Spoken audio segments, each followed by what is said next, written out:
Dinimiz yaxshilikka, ezgulikka chaqiradi. Hatto dinimizning asos manbai bo'lgan Qur'oni Karimda yaxshilikning mukofoti faqat yaxshilikdir deyiladi.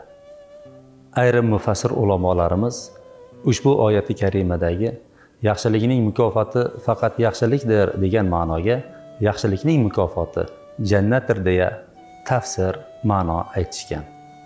Azizlar, Payg'ambarimiz alayhissalatu vassalomning muborak o'gitlariga nazar tashlaydigan bo'lsak, u zot bizlarni o'zimizga yaxshilikni ravo ko'rganimizdek, boshqa dindoshlarimizga ham ilinishligimizni o'rgatadilar.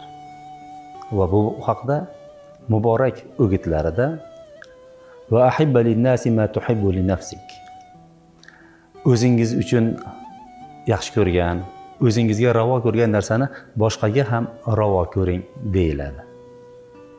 Habibimiz alayhissalatu vassalomni ushbu mo'jaz aytgan gaplari insof bilan qaraydigan bo'lsak, olam shumul yaxshilikka butun insoniyatni chaqiradi.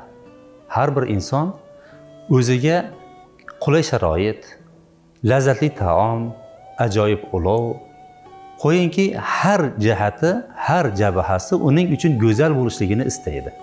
Haqiqiy mo'min qanday yo'l tutar ekan? Haqiqiy mo'min endi ana shu o'ziga ravo ko'rgan narsani boshqalarga ham ilinishlikka intiladi. Va hatto bu yo'lda kamqarchilik ham to'siq bo'la olmasligini. Boshqa bir hadis shariflarga nazar tashlaydigan bo'lsak, birov o'zidagi narsani masallig'ini ko'paytira olmasa, gar hech bo'lmasa suvini ko'paytirib bo'lsa-da, boshqalarga ulashlikka targ'ib etiladi. Ha, dini islom.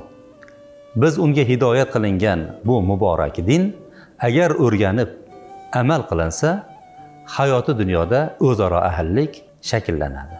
Va bu bilan jamiyat bir tanu bir jon bo'ladi. Xalqi bir tanu bir jon bo'lgan, ham fikr bo'lgan, hur fikr bo'lgan diyor gullab yashnaydi. Payg'ambarimiz alayhissalatu vassalomning ushbu o'gitlari har birimiz amal qilishligimiz zarur bo'lgan bir yaxshilik bo'lib, agar unga birgalashib amal qiladigan bo'lsak, kelajagimiz porloq, inshaalloh oxiratimiz yanada obod bo'lajak.